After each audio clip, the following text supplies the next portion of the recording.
Hi everybody. I've been away, but just haven't felt I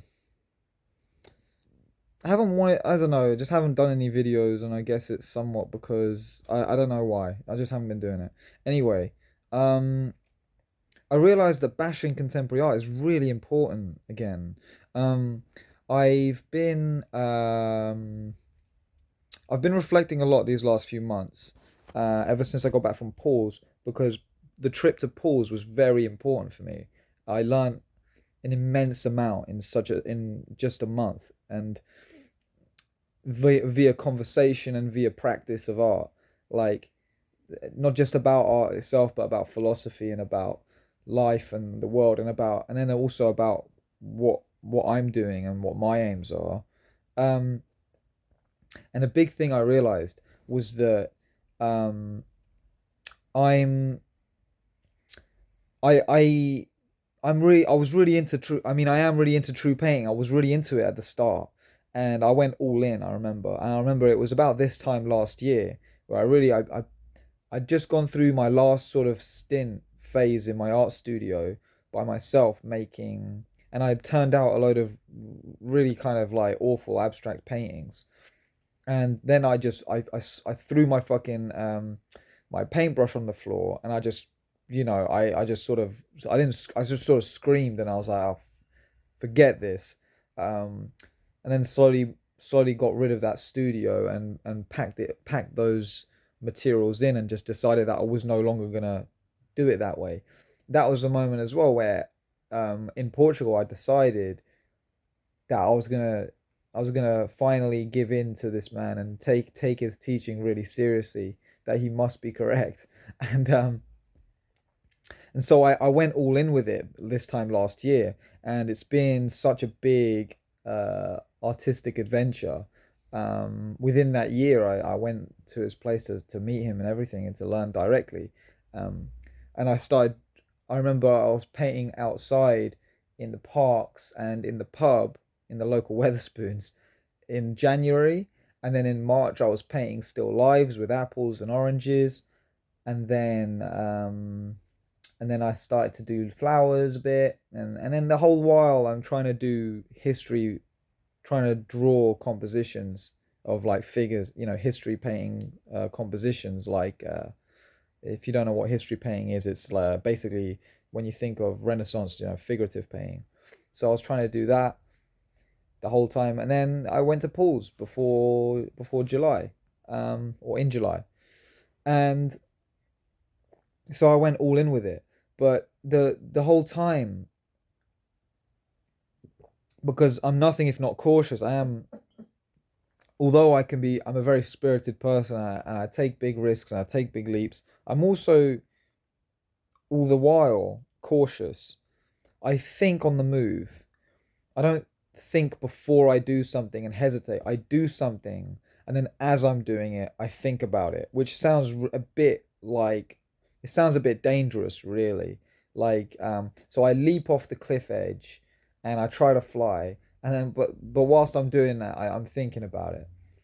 I'm thinking about whether this is the right thing or not.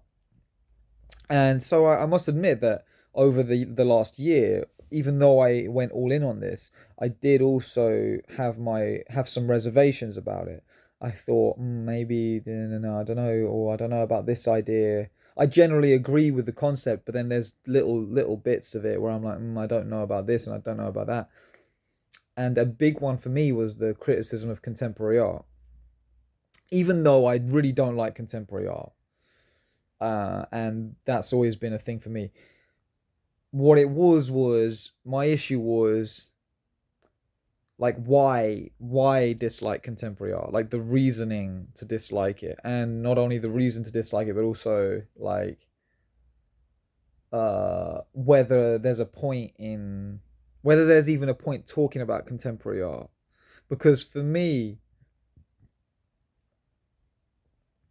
I didn't enjoy, like, sometimes I really enjoyed bashing on contemporary art. It felt good for my soul, but then other times it didn't, because bashing other people, naive as they are, because the issue with contemporary art is that no one really knows why they're doing it anymore, and no one really no we're so far into it now, and it's been so many generations that people have forgotten how it even began, and now we're just stuck in it. So all these naive, and I met someone yesterday who was another contemporary artist, and I just felt so, I didn't feel bad for them, but I just felt, yeah, I did feel bad for them. I did. I just thought, oh God, man, if this person could just get out of this whole thing, and maybe I could help them. And but to some people, it's so difficult. So because so I like I but so yeah, other times I feel bad about bashing on contemporary art because these people, they don't even know why they're doing it, and I feel like I'm hurting them. Um, but at the same time, these people haven't got a clue. So in a way, it's helping them, because in a way, these are people who are looking online and they're trying to find out information on contemporary art, and hopefully within those Google searches, the algorithm might bring up my video or Paul's video and might really tell them about contemporary art, and then they might really learn something and really get out of it, because contemporary art is really a big nothing. These people, it's like Paul says, like, it's right, like they're just all they want to talk about and all they care about is patronage and stuff, and they don't really ever, and I know it, they don't really ever talk about art itself. They don't talk about artists and stuff like that. And I remember being in art school and being very concerned with artists and wanting to talk about artists, even if it was just contemporary art. And nowadays I recommend, whenever I meet artists, I'm always trying to connect with what they're doing, or I'm trying to recommend them stuff. I mean, contemporary artists, that is. And I'm trying to get them thinking outside of contemporary art. And it's very hard though, because they have their reservations about the old masters and traditional art. They have their reservations about it, and it's very hard to get them to take, like, Turner seriously, William Turner seriously. It's very hard for them to, like, not see the old masters as just something like a fossil from the past that is of no use. But then not all people, because a lot of contemporary artists, they are open to it. They are. Anyway, so my main disagreement was not disagreement, but like I had this issue. Like, I don't know whether I should bash contemporary art or not. Maybe I should leave it alone. Maybe I shouldn't. And then I would make a video. I remember making my contemporary art videos and feeling very bad afterwards and feeling like, oh, that's not nice. Oh. So I've had this kind of like spiritual battle with it, and I've really thought about it. And I've concluded that I'm all in with this true painting thing, and that bashing contemporary art is actually an important aspect. It is. Because how can you possibly get to the old masters and to true painting without bashing contemporary art? It has to be done. We have to. We're at the same where artists, but at the same time we're philosophers, writers, critics, we're involved in a theoretical sense, in an academic sense, and we're writing and talking about this stuff too. We're not just painting. Well, at least for me, I know that there are some people who just paint, and that's fine. But for me, it's important to talk about it, and it always was. Even in art school when I was doing contemporary art, I would have never got to true painting had I not been somebody who liked to think and talk about this stuff. So talking about it was really important for me. Thinking about it, reading about it, writing about it, and among that, you have to, even though you can talk so nice about the old masters and traditional art, you at the moment it's really important to bash contemporary art. It just is, and I don't care if I get disliked for that anymore. I used to think, oh no, people aren't gonna like me either. I'm gonna get cancelled, or I'm gonna offend everyone. But then, so what? I'm just thinking, yeah, so be it. And I've experimented with this in my day-to-day life. I've started to express myself a lot more openly out in public, when people really ask me what I think about certain things. And I'm just realizing that people don't really care that much. And also, people don't have the guts to confront you in public the way they do on Twitter. So you might write something on Twitter or online, and people will call you this and that. They will attack you. They will threaten you. But in real life, people don't have the guts to do that. And so in real life, I can say what I want to say, and then generally people just kind of, yeah. And actually, what I've noticed happen is a lot of people, although on the internet they may not agree, in real life they're agreeing with me. They're saying, yeah, actually you're right. I had a very big discussion about with a girl in a few weeks ago in Milan. She was an American girl. She was trying to tell me that I should go to the Venice Biennale, and I was trying to tell her why I should definitely not go to the Venice Biennale and why I should instead go to Florence to look at the Raphaels and stuff. And we had a big debate about contemporary art, and I won the debate. I feel she really had nothing. She really had no defense, and it's shocking because leftist as she was a big leftist. She was running a She was helping run a magazine for that, one of those magazines that helps homeless people make some money, and that's like very traditional leftism. I like that's actually nice, you know. Anyway, left and right, it doesn't even matter. These days those terms don't apply. What really matters these days is like everyone just has their interest. Everyone supports a thing. You know, everyone has the thing that they support, and they wear this badge that says that they support it. And it doesn't even necessarily mean left or right, because a lot of these lefties, they sound like righties, and a lot of the righties, they sound like lefties traditionally, and old in the old sense anyway. So it doesn't even matter really anymore. Um, we're just all in different camps fighting each other, different tribes. Um, so this girl, very traditional leftist, very cares a lot about the homeless, very nice, you know, nothing wrong with that.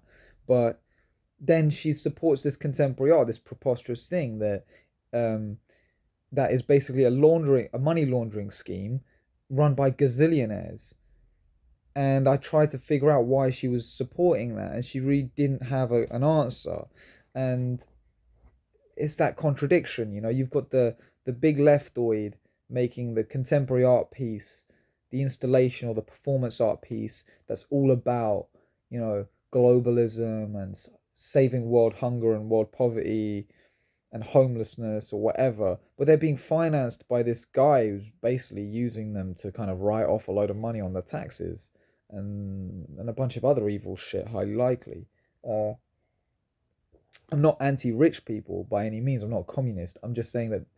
But these gazillionaires, they're oligarchs. They're not rich people. They're not upper class. They're not like they're not like aristocrats like in the old days who had some kind of nobility and were in some way responsible for the they had some kind of responsibility for the well-being of all of us in society, and they supported very good institutions and stuff like that. These people, these oligarchs, they're interested in controlling the world. They're interested in like world dominance and monopolizing everything, and they're interested in creating this communist shithole that they won't have to live in. So these people are pricks, basically. Why'd I have to say that? Um, so anyway, it's important to bash contemporary art. It's a big part of, I feel, the true painting philosophy. And that's the part I had a lot of trouble with. And now I'm kind of just realizing, well, you know, I need to just man up and do it. Paul would tell me as well, you know, you got to see this like a war, like it's like you're in a battle. And I had a lot of trouble wrapping my head around that and understanding what that meant. And I think now I'm just kind of like, yeah, yeah, okay, that is what it's like. In a way, I was sort of afraid of death, but at the same time, I've come near death, like real death, survived. But also, I come to realize as well that that is how it's been for the last 10 years, this whole thing for me. It has been this battle. It's been like being a soldier for 10 years. Or another way I put it, when I was in art school, it was like being in the Matrix and being one of those soldiers who goes into the Matrix and unplugs all these people and frees them, and then goes around killing these agents, these AI machines that are trying to protect the thing. And so, you know, the agents like Agent Smith and so on. That's such a good movie. I mean, it's really, I mean, nowadays it's quite on the nose, but all the whole idea about red pill, blue pill, it comes from that. It's no wonder. I mean, everyone is inspired by that film in some way. Even the leftists who consider themselves to be like, everyone really is fighting about who has taken the actual red pill. In a way, we're all like, no, we've taken the red pill. No, we've taken the red pill. No, you're the blue pill. You're the no, we're the white pill. And then there's this black pill thing, which is like, it's really changed.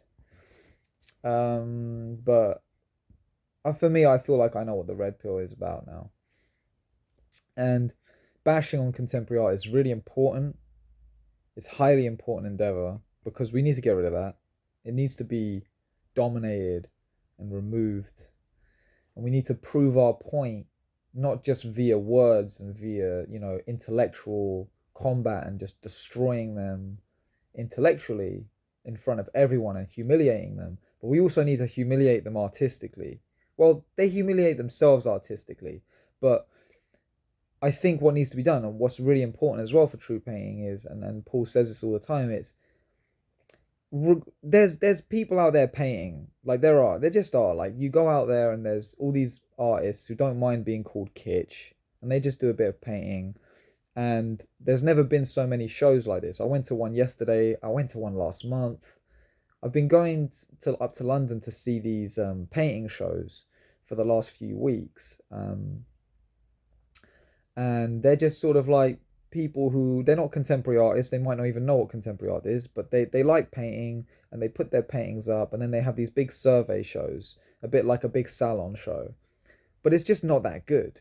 The stuff ain't that good. So a big part of, and a lot of people recognize that as well, and actually the critique by contemporary art that calls these people kitsch, they call them kitsch because they're outside of contemporary art and it's like a put down. But at the same time, I I think they also call them kitsch because there's something about the way there's something about these painters these days, the outsiders and stuff, where they obviously are not at the level of Rembrandt or anywhere close. So even the people, and then it's like, in a way, that's also another reason I think that they call them kitsch, because we all know like that none of us are even close to that, and not even close. We're all so far away from it. It's just all so bad. So I think another aspect of true painting is like bringing that up to like such a higher level, to like a much higher level, so that we can actually you know paint things that make people feel like wow, so that we can put on shows and public exhibitions for people to come and see, whereby the paintings in them and the painters exhibiting are, you know, it's like going to the Louvre or going to the National Gallery or something. It's like being in France 150 years ago, kind of thing, and seeing those salon shows from then. That's where it would be. That's where we need to go with. That's where all painters now need to go. You know. Um, and painting, yeah. We have to elevate it. We have to improve, and a big part of that is destroying artistic relativism in contemporary art, because that holds us back big time, big time.